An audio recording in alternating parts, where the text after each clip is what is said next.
dia, desbloqueados. Tudo bem com vocês? Bem-vindo aos que estão chegando agora. Muita gente chegou aqui ontem. Eu quero dar as boas-vindas. Me chamo Marcela Lima, para você que ainda não me conhece. E hoje nós vamos conversar mais um pouco sobre dependência emocional. Já curte aí esse vídeo e envia para uma pessoa que você sabe que vai precisar, que precisa desse conteúdo.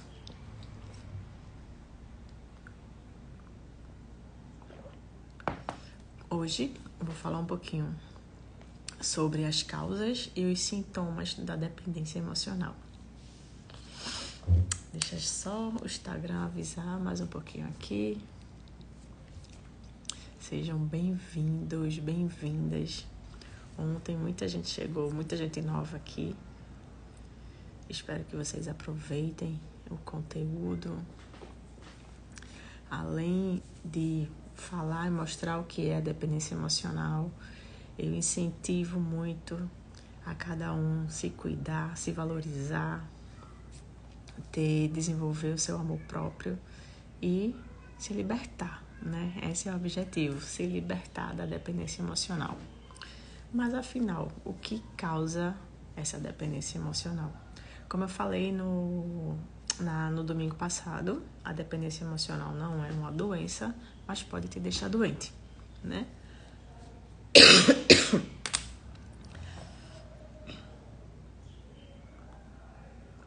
Essa causa da dependência emocional geralmente vem lá da infância. Se você procurar aqui no meu feed, um mês e pouquinho atrás, eu falei sobre o amor destrutivo e eu falei bem sobre as causas da dependência emocional, né? E esse medo do abandono. Bom dia, Sheila. A dependência emocional, as pessoas que têm dependência emocional geralmente têm esse receio extremo do abandono, da rejeição. E como isso é um reflexo lá da sua infância, geralmente essa pessoa, ela passou. Bom dia, Jefferson. Bom dia, Sheila. Passou por esse processo de abandono, de rejeição na infância. Então, eu já falei bem sobre isso em outras lives, tá? Não vou me deter muito. Bom dia, gente. Bom dia, Matilde. Não vou me deter muito na causa, porque eu já falei disso. Mas é essa questão da dependência, da necessidade de aprovação da outra pessoa, desse medo de perder a outra pessoa. E nós não temos poder sobre o outro. Nós temos poder sobre a nossa vida, sobre a nossa mente, né? E assim, nem tudo da nossa vida a gente tem controle. Por exemplo, ficar doente, a gente não tem controle sobre isso. E se a gente parar para analisar bem, a gente vai ver que a gente não tem controle sobre as coisas que acontecem ao nosso redor. Imagina você querer controlar a vida de outra pessoa. E um dependente emocional acaba que quer isso, quer ter tanto controle. É uma pessoa geralmente controladora, quer ter o controle, tem tanto medo de perder outra pessoa que quer saber tudo, todos os passos, tudo que a outra pessoa faz. E isso acaba trazendo adoecimento para o dependente emocional. Como eu disse, a dependência emocional não é uma doença, mas te deixa doente, né? Te traz ansiedade, te traz angústia, te traz tristeza, comportamentos humilhantes, né? E eu vou trazer para vocês aqui alguns sintomas da dependência emocional, né? Então, a pessoa que tem a causa precisa ser investigada lá na infância. Então, você precisa fazer terapia, você precisa fazer processos terapêuticos, se conhecer, começar um processo de autoconhecimento, que eu vou falar melhor no próximo domingo sobre como tratar a dependência emocional. Mas alguns sintomas eu vou falar para vocês, começando dos mais graves para os mais leves, que às vezes até alguns comportamentos, mesmo sendo leve, né, é um sinal, um gatilho que você pode ter dependência emocional. Então, como eu disse, o principal sintoma é o medo de perder o parceiro, a outra pessoa, né? E vi sofrer muito com essa perda, né? Porque geralmente a pessoa que tem dependência emocional já está em um relacionamento ruim há muito tempo e continua ali preso naquela situação,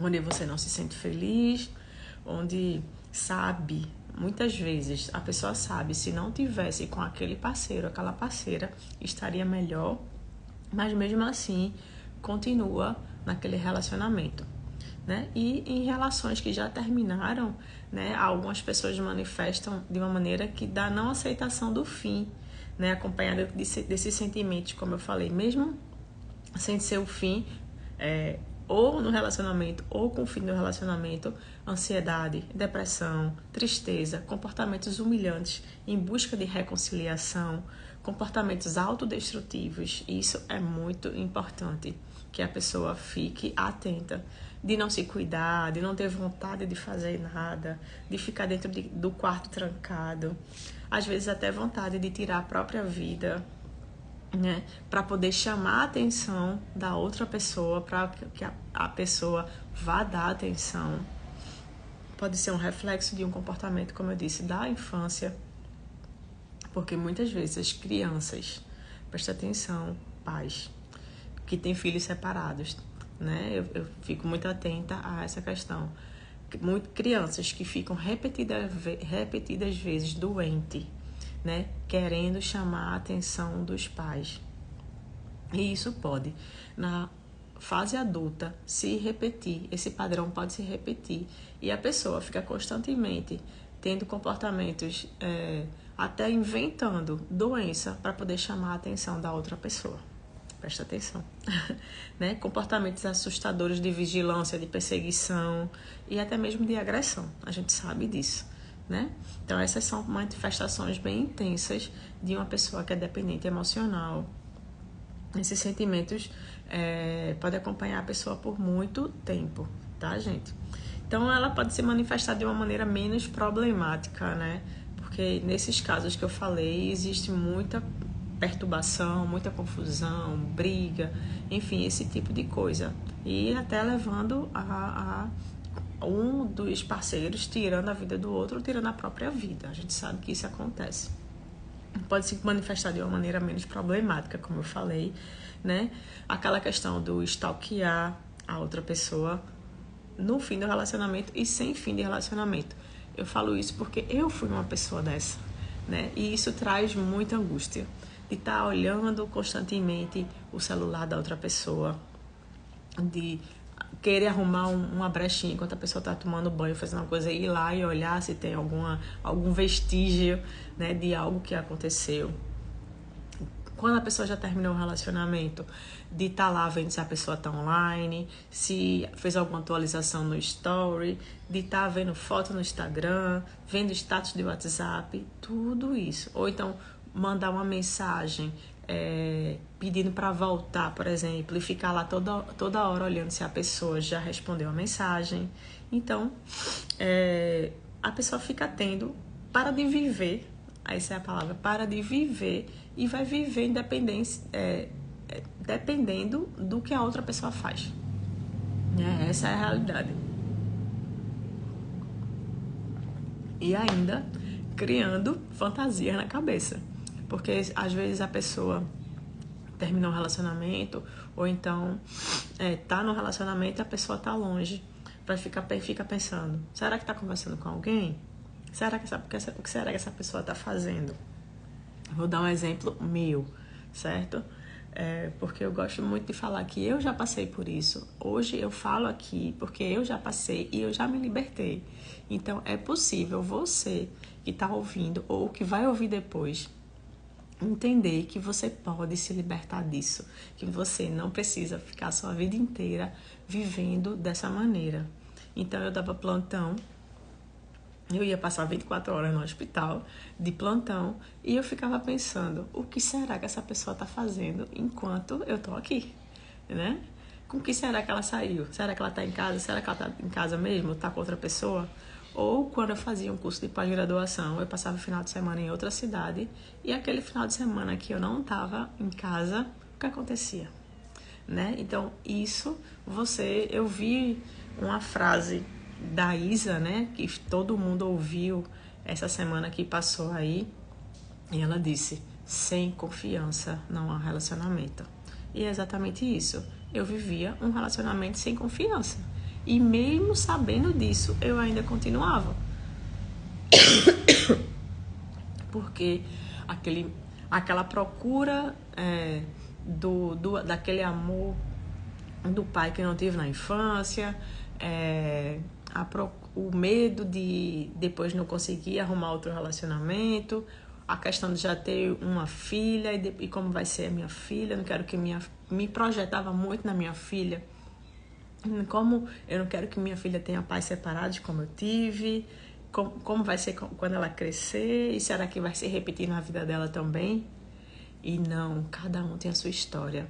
E eu determinei que em mim basta, na minha vida basta, não vai se repetir na vida da minha filha, porque hoje eu tenho conhecimento suficiente para conduzir a minha filha de uma maneira que na vida dela não vai se repetir esse padrão de comportamento, né?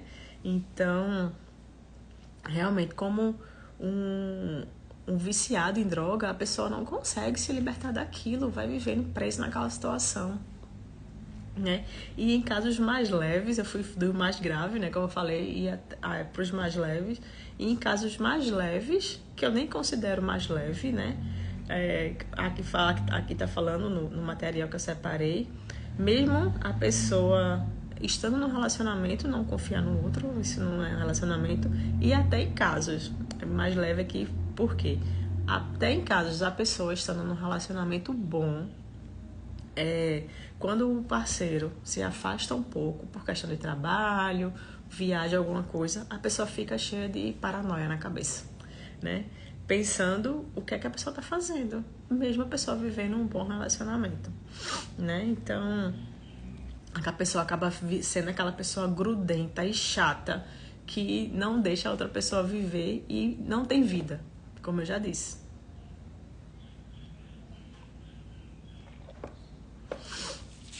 Deixa eu ver. Pronto. Então, como saber? Vou dar alguns exemplos de como saber, né? Como você saber se tem dependência emocional. Mais alguns sintomas aqui. Não conseguir ficar longe da pessoa, dificuldades em tomar decisões sozinho,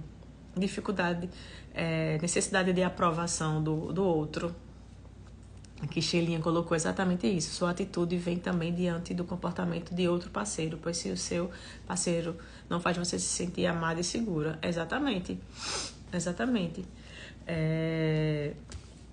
Acaba que dá match, né?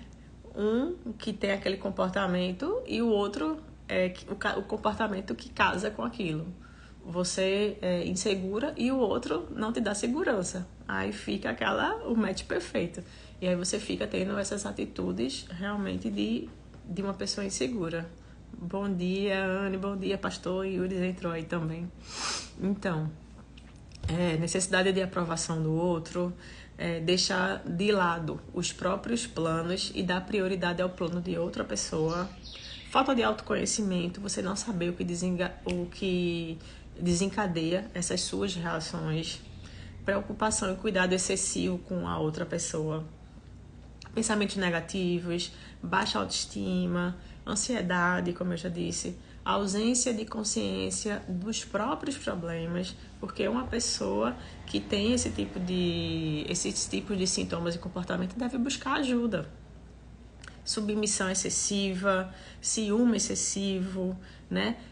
Tentativa de controle excessivo, stalk, né? Então, assim, tudo isso é você não ter um relacionamento saudável e, mesmo assim, permanecer nesse relacionamento, sabendo que a outra pessoa está fazendo coisas que não te valorizam e você mesmo ainda assim não conseguir se libertar, sair dessa situação.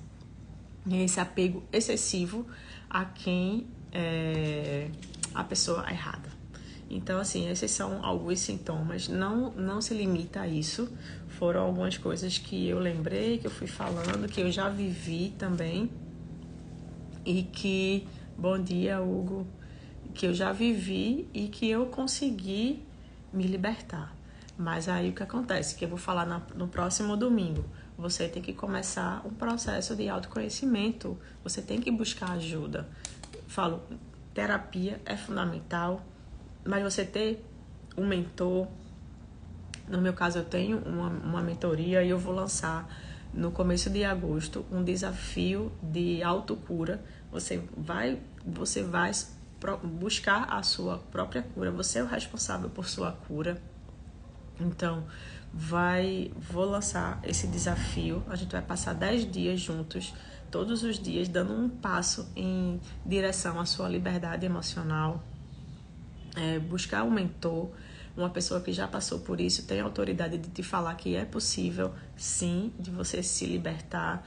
Livros de autoajuda, tem muitos livros bons que você pode tá buscando conhecimento. Grupos terapêuticos, daqui a pouco eu tô indo para um grupo maravilhoso, a Sheila estava aqui, do Mulheres que Inspiram. A gente inspira outras pessoas, mas a gente também precisa se fortalecer, ter grupos de ajuda. Eu fui semana passada para também um grupo terapêutico. Então, assim, a gente precisa estar buscando a nossa melhora, a nossa evolução, para poder estar entendendo o que acontece conosco, com os nossos sentimentos, as nossas emoções, tá? Então, fica atento que no próximo domingo eu vou falar para vocês como você se libertar da dependência emocional, e fica atento que vai ter o lançamento aí desse desafio. Se você é uma pessoa que precisa de ajuda ou conhece alguém que precisa de ajuda para se libertar da dependência emocional, já encaminha esse vídeo para ela, tá? Vejo vocês no próximo domingo.